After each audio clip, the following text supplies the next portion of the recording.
기술 발전이라고 하는 현상과 함께 나타나는 것 중에 하나가 이제 임금 상승, 웨이지 증가라고 하는 것인데요. 물론 모든 노동자들이 동일하게 임금 상승의 혜택을 받는 것은 물론 아니죠. 그렇지 않은 사람들도 있고 아까도 말씀드렸듯이 기술 발전으로 인해서 자신의 일자리가 사라지는 사람도 있습니다.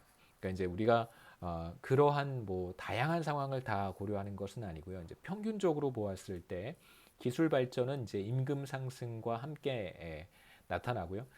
보다 더 구체적으로 이야기를 하면 기술 진보라고 하는 것이 노동자들의 생산성을 끌어올리게 되고 높아진 생산성으로 인해 워커들은 전부 다 높은 임금을 받게 되는 것입니다. 실제로 이러한 가사노동, 홈 프로덕션 테크놀로지가 도입이 되면서 많은 사람들이 홈 프로덕션에 투입하던 시간을 절약할 수 있었고요. 이런 상황에서 이제 마켓 웨이지가 증가하기 시작했습니다. 그래서 사람들은 주로 이제 여성들이겠죠. 이제 여성들의 경제활동 참여가 지속적으로 이제 늘어난 한 가지 요인이라고 꼽을 수 있겠죠. 이러한 기술 발전과 그로 인한 임금 상승이 시간의 기회 비용을 높였다. 그러니까 왜냐하면 마켓 웨이지는 점점 올라가고 있고 저는 홈 프로덕션에 투입하던 시간들을 이제 줄일 수 있어요. 그렇게 되면 이제 제가 그 시간을 여가에 쓸 수 있고 나가서 일을 할 수 있는데 여가에 쓰기에는 이미 마켓 웨이지가 올라가고 있으니까 그 여가 시간 한 시간이 사실 더 비싸진 거잖아요. 저의 여가는 전보다 더 비싼진 겁니다. 마켓 웨이지가 올라가면 제 여가 시간은 더 비싸진 것이죠. 세 번째 우리가 보려고 하는 것은 이제 인구 증가고요. 인구 증가는 뭐 반드시 그런 것은 아니지만 대체로 포텐셜 워커의 숫자를 늘리는 효과가 있습니다. 인구가 늘어나면 당연히 이제 15세 이상 인구도 늘어나는 것이고요. 그러니까 생산 가능 인구 혹은 이제 경제 활동을 할 수 있는 사람들의 숫자도 대부분 비례적으로 늘어나기 때문에 예, 일할 수 있는 사람들 자체가 그냥 늘어난 거예요. 대표적인 예가 이제 이민자들이 증가할 경우에 마켓 웨이지가 일정하다고 하더라도 일을 하겠다는 사람들이 전부 다 늘어나는 상황이라고 할 수 있습니다. 그래서 우리가 각각의 경우에 이제 레버 서플라이 커브가 왼쪽으로 이동하는지 혹은 이제 오른쪽으로 이동하는지 얘기할 수 있겠죠. 사실 우리 관심사는 레이버 디맨드 커브가 이제 이동하는 것에 초점을 맞출 것이고요. 레이버 서플라이 커브가 이제 이동하는 것은 우리가 크게 살펴보지는 않을 거예요.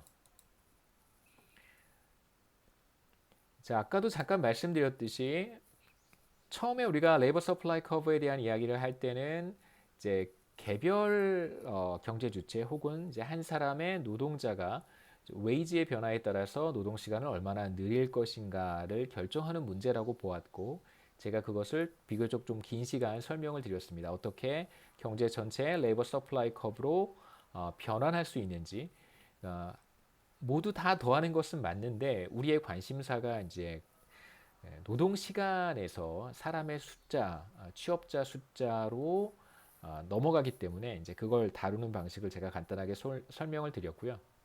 조금 더 어려운 개념들이 등장하긴 하지만 그건 나중에 여러분 노동경제학이라고 하는 과목에서 또 자세히 다루기 때문에 여기에서는 제가 아까 설명드린 경제 전체의 레이버 서플라이 커브를 합산해서 도출할 수 있는데 이때 주어진 웨이지 수준에서 일을 하려고 하는 사람들의 숫자로 노동 공급량을 해석하자라고 이야기를 했었습니다. 자, 이제 우리가 노동 수요 곡선, 그 다음에 노동 공급 곡선, 디맨드와 서플라이를 각각 살펴봤고요. 그럼 이제 노동시장 균형에 대한 이야기를 할 수 있습니다.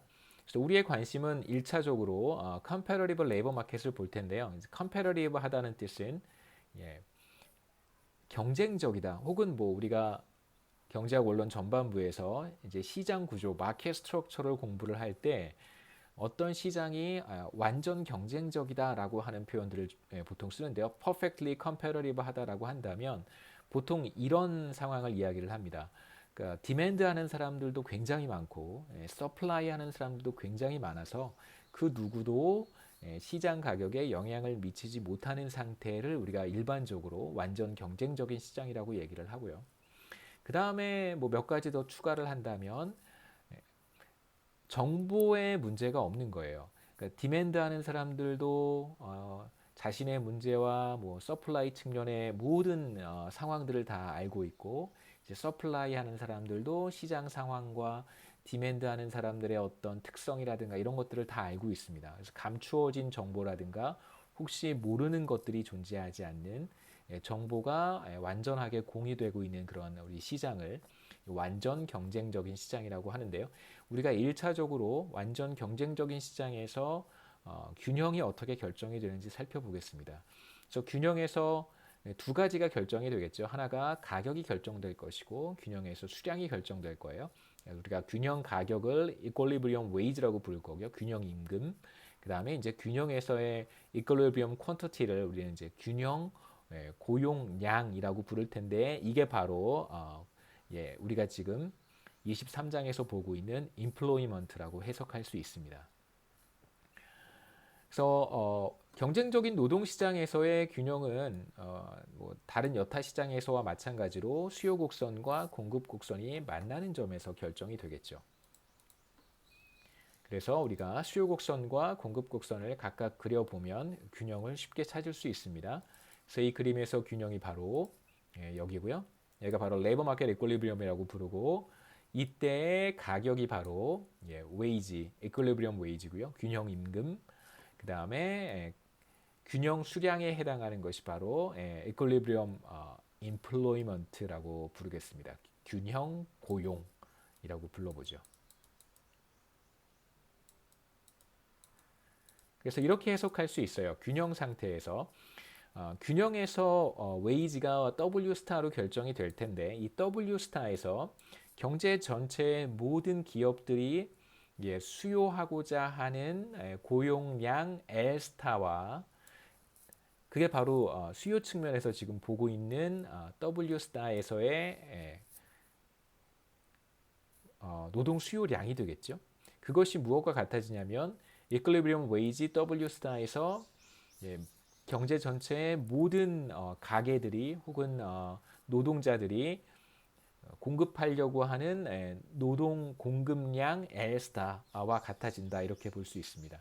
그래서 우리가 개별 기업의 노동 수요 곡선, 그다음에 개별 경제 주체의 노동 공급 곡선에서 시작해서 이것을 경제 전체의 디맨드 커브와 서플라이 커브로 만들고, 이 둘을 지금 결합해서 이퀄리브리엄에 대한 이야기를 하고 있습니다.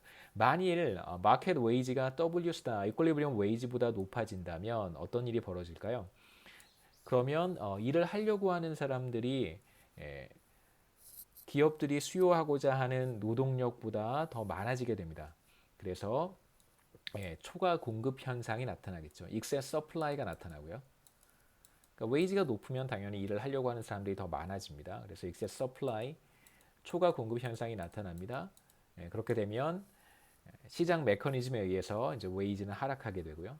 반대로 웨이지가 W 스타보다 낮게 만약에 형성이 되었다면, 그렇다면 당연히 가격이 균형 가격보다 떨어졌으니까 기업들은 더 많은 노동을 투입하려고 할 것입니다.